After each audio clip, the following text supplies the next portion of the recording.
Alright guys, HyDra again today. Hope you're doing well and enjoying your day so far. After OpTic get another second place at the most recent tournament in Miami, Dashy has given his thoughts on the matter and the way they lost to FaZe in the grand finals. He reckons though there's lots of optimistic things to take away, saying they didn't even play that well, OpTic Texas, and still made it very close in the finals. Also believing that it's going to be difficult for Simp and aBeZy to maintain quite that level of dominance. Very much intrigued to your thoughts in the comments below. Hit the like button if you enjoy. Subscribe if you're new as always, I would greatly appreciate it. First of all, I know many don't even really care about XDefiant anymore, but just wanted to say, because there's been lots of drama on this over the last couple of days, it's delayed again. They've got another one. They would try to release it in March. It's now going to be further back. It's difficult to really care anymore. What I will say is that there was just some drama. We talked about it yesterday, the whole Patty P Slayer potentially getting exposed type thing by this Tom Henderson article.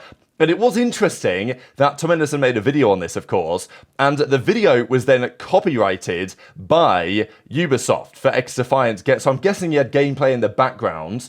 But I'm not really sure that gameplay should be fine for fair use, I'm pretty sure. And it seemed like others that were talking about that article on the culture at Ubisoft and like the boys club or whatever it was, and rumors about that, were getting their content like striked and taken down. So, you know, never really a good sign. I will just say there are interesting things. There may be strange things going on behind the scenes there at Ubisoft and XDefiant for this to be the case. Now, Ubisoft support did say, oh, thanks for flagging this, our bad, we'll look into it. It's going to take time to resolve due to Easter. But still, it doesn't really send the right message. We have some more Lionman Cards to look at, though. These aren't Lionman Cards, but this is just a comparison between Insight stats, Stage 1, Stage 2. Hardpoint, relatively similar. These numbers, by the way, are percentiles. So 96 is like, obviously good, 0 is terrible, right at the bottom of the league. His KD during Stage 1 was a 98th percentile. Like, he was 1.61 KD, 0.87 kills per rounds, basically best in the league. His KD this time was a 0.78, with the lowest kills per round in the entire league. So what is going on there, right? Because his clutch percentage and his clutch factor is always talked about in Insights, but his search and destroy in Stage 1 was mesmerizingly good. His KD was basically cut in half this stage. I mean, actually worse than cut in half, which is remarkable. And his control went from being not great, but middling, to, yeah, terrible, really, in all the modes. Apart from ticks per round, still pretty high on that one. But yeah, red is good, blue is bad, and much more blue this stage than red to the previous stage. So that's one to look for, because Scrappy was great both stages, but Insight had a difficult time, and maybe the map set changes, you know, Rio coming in, probably not his favourite, has hurt things somewhat. And I think Insight can bounce back, but certainly an underwhelming stage from Envoy, who was talked about most of the major, but also just from Insight in general. He had a poor time as well. We've got to talk though as well about the New York Subliners. These were their cards for the entire stage. Just to mention really, these are the entire stage cards, not just for the major. I think it would be nice to have, especially for the teams that placed, you know, top 6, just to see their LAN cards, because my feeling was on LAN, it really was the HyDra show a lot of the time, whereas online, there was a lot of action. Because Kismet, if you look at his, I mean, he's got a 95 card, and we talked earlier today how these cards, you know, how the numbers are defined, all that stuff, and, you know, his KD and search was up there, fantastic. Kiz played really well online. On LAN, he did in parts, but there were important series where the slaying was necessary, where Kismet kind of went missing, right? And Skyz as well, lots of impact from him as usual. Obviously a lot of hill time from Kismet and from Skyz as well. So, you know, understandable, but it is, you know, HyDra 99 overall again. I mean, look at his kind of damage. What I find incredible at HyDra is how he's able to maintain 99 level kills and damage per 10 in hardpoint. And he is a fast player. Like, people, you know, he's able to still drop an incredible KD with ridiculous kills and damage per 10. Like, it's actually absurd how good this guy is. I think you really saw it on the LAN event, especially when sometimes the other performances elsewhere dropped off. But their online was so good that their cards still look really spectacular here, and they were still good on LAN, but top 3 wasn't what they wanted. They, of course, lost to OpTic Texas in the end. These are the OpTic cards, and these are actually really interesting to look at, just from a, well, teamwork perspective, because what actually cost OpTic in the ends against FaZe was the slaying, which was interesting, really, because that's not a problem that you would presume this team would necessarily have. But it's kind of good and bad, because the fact that their slaying wasn't really there But the reality that they kept the series very close and probably should have won a good few of those maps they played in the winners and the grand finals means their teamwork is really good. And this is a point that Kenny has made a lot, that they're able to win hardpoints getting outslayed. That's not been an OpTic thing for the last couple of years. So you look at the numbers, their cards maybe don't look as good, given their +8 adjustment to their numbers compared to what you might have elsewhere. The numbers still aren't actually that good, but it's still resulting in beating everybody but Atlanta FaZe. And that's really what OpTic have to realize and consider, and I'm sure they know this obviously, that they can beat anybody in the league right now, but when they play FaZe, that is where the problems start to emerge. But Shotzzy has a 98 overall. Yes, as I say, this is online and LAN. There were more series played online than LAN, and Shotzzy, was he as impactful on LAN as he was online? No. Was he still very good, I thought, on LAN? Yes. But was his online sensational? Also, yes. So, yeah, his search, he had a 1.27. It's a really common feature now with Shotzzy, just to dominate in search and destroy. He has a 98 overall.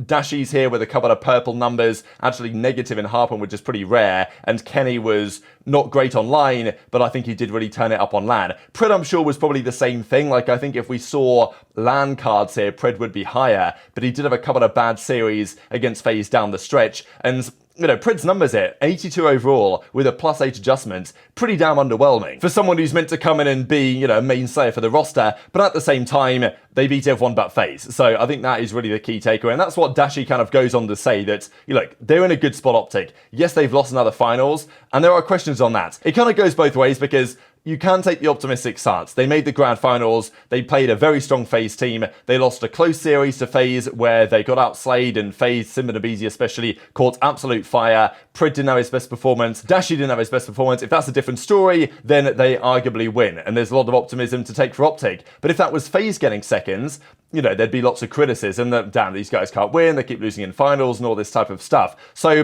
there's only so many chances to win. When you get them, you've got to capitalize on them. But at the end of the day, OpTic have gone from third to seconds, and, potentially the next event, they might go one step further than that. So this is what Dashy has to say, and, basically his perspective is, yeah, we've got to be optimistic. Take the positives away. Frustrating to lose to FaZe again, but it's going to be difficult for Simp to go on another 14 spree. It's going to be difficult for aBeZy to go on another 30 spree, whatever they went on, to single-handedly win those teams the game. And OpTic, they don't feel like they played their best COD either. 6-4 and 3-2. I mean, it doesn't help too that it's Simp and Abe, they were having legacy events they were from. Yes, they were. Yeah, Simp they were having. Yes. Winners final, dude, when Abe started taking over. So that's why I'm also I'm looking at it more optimistic, because I know that, and even AG says that he could have played better, I could have played better, you know what I mean, a lot better. So, and they had legacy events and they barely beat us, or not barely beat us, but all the maps were mad winnable. Close, yeah, they were close, dude. And they were frying. So I'm yeah, dude. When Abe got, I think Saturday, Abe was had that fucking super game. Yeah. But then the next day, when I saw Simp do what he was doing, I could not fucking I was like, what the fuck? I feel he was in such a flow state that I was just fuck. Yeah, it's one of those lives where everything goes away. There's the 13th everything goes insane. away. Yeah, and we still lost by 10 points. You get stunned, doesn't matter. He still gets the shot. So these were the numbers, of course, from that grand final. Cellium did actually go negative, but it was especially Simp that set records in that grand final that you might not expect to happen again. Crutchy was 252.24, Skid Row was 252.27. The invasion they probably should have won. It was a really close series. Even the winners finals was a similar story, and you really didn't have Dashy's best showing, didn't have Pred's best showing. Shots, I think, was pretty good. I guess this goes, as I say, there's other angles to this, right? Because in the same way that, sure, can Simp and aBeZy do that again? Probably yes, but most likely it's difficult to do that again, right? I mean, that's the best series that Simp has played all year. Will he have the best series again that he's played all year in the grand finals of the next tournament? Unlikely. But also, will you get that level from Kenny? If it wasn't for Simp dropping 111, Kenny's 109 in 5 maps was the highest kills in the league this year. So, yes, there's optimism to take for OpTic, but also Kenny just had a monster series and they were unable to capitalize, you can argue, in the same way, not in the same way exactly, because I think Kenny's better than Illy was, but, when Illy was on OpTic and they won Major 1 back in Vanguard, Illy, fries and they won the event. But when Illy doesn't fry, and maybe it's not expected all the time, then, someone else has got to step up to the plate. So I think generally you've got to look at the optimism here. But Kenny did put up the highest grand final series KD of his entire career. He'd never had a KD that good in a grand Grand Finals. Anaheim 2019, which they won, he had a 1.18. Major 4 2022, which they won, he had a 1.15. Major 4 2023, which they won, he had a 1.1. And then the Pro-Am 2022, which I think they might have lost, he had a 1.03. But that was his best ever Grand Finals performance, Kenny, by the pure KD numbers.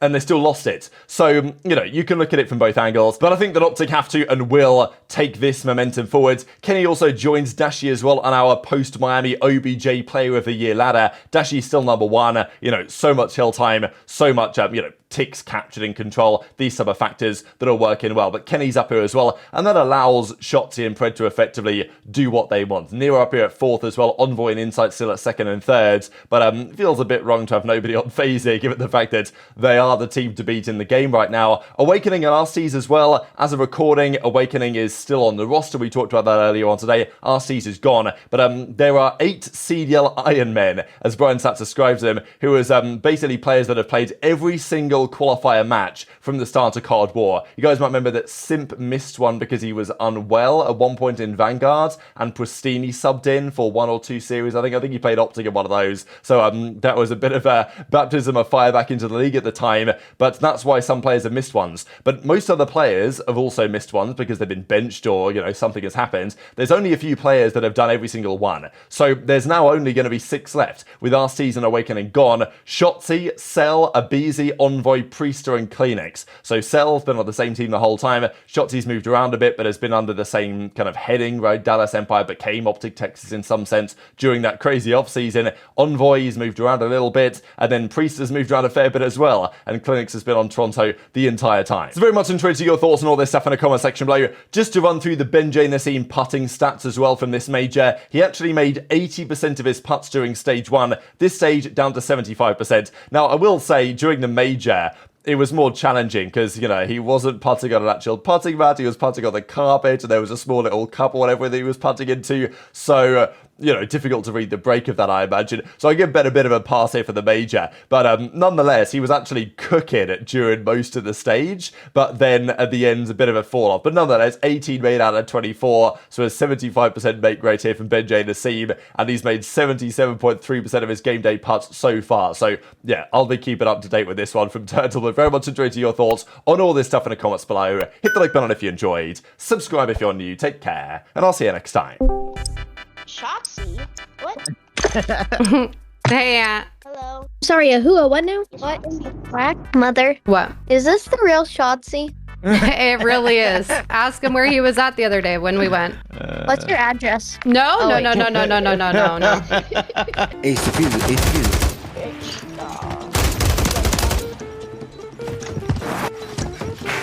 Get him, Bella! Oh, sorry.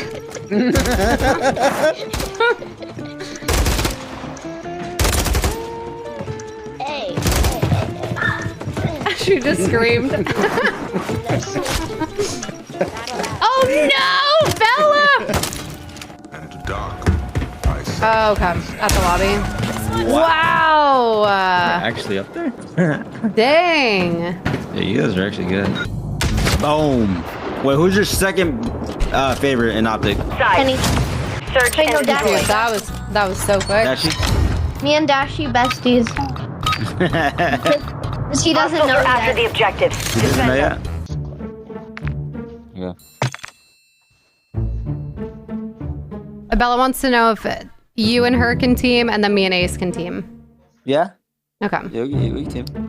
She's so cute. What's your sensitivity? She made me mute to ask me that, you guys. Thank you so much. Yeah, GG's Ace, GG's Bella. Bye. Wow. No GGs for me? Whatever. Whatever, man. GG's Holly. Bye, Aunt. Have a good dinner. I have to go. Oh, you have to go too? Everybody's leaving?